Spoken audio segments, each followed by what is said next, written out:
आरक्षण व्यवस्था में बदलाव करने तथा अनुसूचित जाति व जनजाति में उपवर्गीय व्यवस्था तथा क्रीमी लेयर का सुप्रीम कोर्ट का ताजा आदेश आरक्षित वर्ग को रास नहीं आ रहा है। सुप्रीम कोर्ट के आदेश के बाद आरक्षित वर्ग के राजकीय कर्मचारियों की बेचैनी बढ़ गई है। अनुसूचित जाति जनजाति शिक्षक संगठन ने यहां जिलाधिकारी से मुलाकात कर उन्हें ज्ञापन सौंपा है। संगठन के प्रदेश अध्यक्ष संजय टम्टा ने कहा कि सुप्रीम कोर्ट के आदेश से आरक्षित वर्ग कई हिस्सों में बढ़ जाएगा। आरक्षित वर्ग में कई जातियां हैं, उन्हें अलग अलग आरक्षण देना संभव नहीं है। ऐसे में संविधान सम्मत आरक्षण तथा बाबा साहेब भीमराव अंबेडकर की अवधारणा वाले आरक्षण का कोई महत्व नहीं रह जाएगा। संगठन ने कहा कि आरक्षण व्यवस्था में उपवर्गीय व्यवस्था को अमान्य करने के लिए संसद का विशेष सत्र बुलाया जाना चाहिए।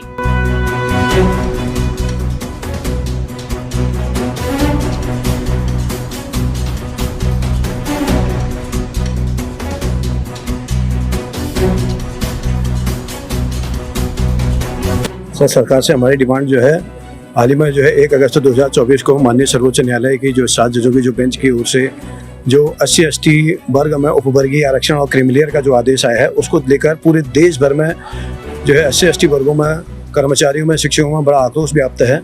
और हमें प्रतीत होता है कि यह जिस मामले की सुनवाई करते समय सभी पक्षों को वहाँ पर नहीं रखा गया था, जिस कारण से जो है ये न्यायालय ने यह फैसला दिया है। और हम सबकी कोशिश ये है कि सब लोग जिसको जो है एक इस तरीके से देख रहे हैं कि यह आदेश को कल लागू कर पाना असंभव है। क्यों? इसलिए है क्योंकि केंद्र में जो है 1598 जातियाँ अनुसूचित जाति में सूचीबद्ध हैं। ऐसी 644 जातियाँ ST में हैं। पूरे राज्यों की अगर जातियों मिला दिया जाए लगभग 6000 से भी अधिक जातियाँ। तो इतनी जातियों में आरक्षण को बांटना ये बहुत जो है असंभव कार्य है। किसी के अगर बांट भी दिया जाए कहीं पर 1%, कभी 0.12% ऐसे आएगा तो एक तरफ लगातार सरकारें निजीकरण कर रही हैं, सरकारी क्षेत्र को खत्म किया जा रहा है और दूसरी तरफ आरक्षण को इस तरह से बांटा जा रहा है।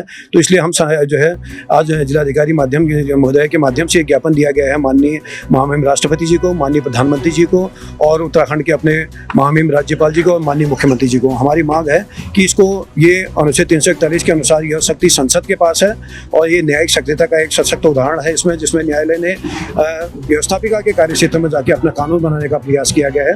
तो हमारी प्रयास है कि इसमें जो है संसद का विषय है, इस पर संसद पर कार्रवाई होनी चाहिए, संसद पर पुनः विचार करे और पूर्व से चली आ रही व्यवस्था को यथावत बनाए रखे।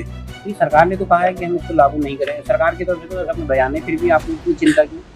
नहीं सर, सरकार की ओर से बयान नहीं, बल्कि सरकार की ओर से जो अटॉर्नी जनरल ने वहाँ पर जब इस मामले की सुनवाई चल रही थी तो उस समय उन्होंने बयान दे रखा है कि हम इसके पक्ष में हैं और ये जो है सामाजिक न्याय कह के इसको संबोधित किया गया है। और जो सरकार ने जो है माननीय प्रधानमंत्री की जो एक आश्वासन दिया है वो केवल क्रीमी लेयर के लिए दिया गया है, उपवर्गीय आरक्षण के लिए नहीं दिया गया।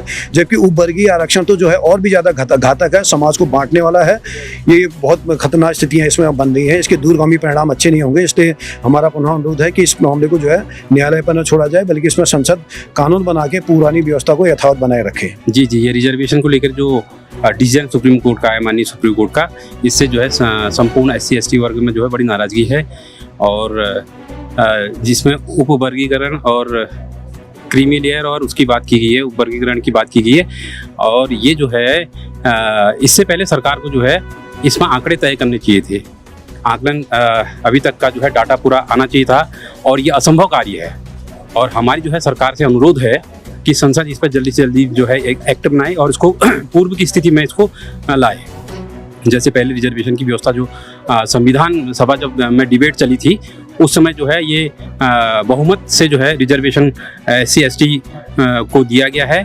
और भारतीय संविधान में जो रिजर्वेशन है अनुसूचित जाति जनजाति को 335 आर्टिकल के तहत दिया गया है, न कि 16(4) के तहत। 16(4) के तहत जो है पिछड़े वर्ग को दिया गया है। और इस डिसीजन को अध्ययन करना बहुत ज़रूरी है। इस डिसीजन को जो है 16(4) से न जोड़ा जाए, ये 335 का मामला है। और 335 के अनुसार जो है अनुसूचित जाति और अनुसूचित जनजाति को जो रिजर्वेशन मिला है वो जो है बाबा साहब ने संविधान में जो है एक डिबेट जो हुई थी उस समय और 17 लोगों की जो वोटिंग पड़ी थी उसमें 11 और 6 के 11 के बहुमत से हम लोग जीते थे। तो इसलिए जो है रिजर्वेशन को लागू किया गया था। और हम लोग अपने संगठन के माध्यम से ये कहना चाहते हैं सरकार को कि रिजर्वेशन का जो मामला बड़ा संवेदनशील मामला है, तो वंचित वर्गों का जो रिजर्वेशन है इसको संविधान की 9वीं अनुसूची में डाला जाए। क्योंकि संविधान की 9वीं अनुसूची में रिजर्वेशन अगर चला जाएगा तो कोई भी सरकार इसको चेंज नहीं कर पाएगी। और ये हम लोगों का मानना है, अगर सरकार निश्चित रूप से अगर वाकई वंचित वर्गों के हितैषी है केंद्र सरकार, तो उनको जो है इसको संविधान की 9वीं अनुसूची में डालना चाहिए। और ये हमारी मांग है। हम पुरजोर तरीके से इस मांग को सरकार में उठाते हैं और हम इस जजमेंट को जो है, इस जजमेंट से सहमत नहीं है, असहमत है।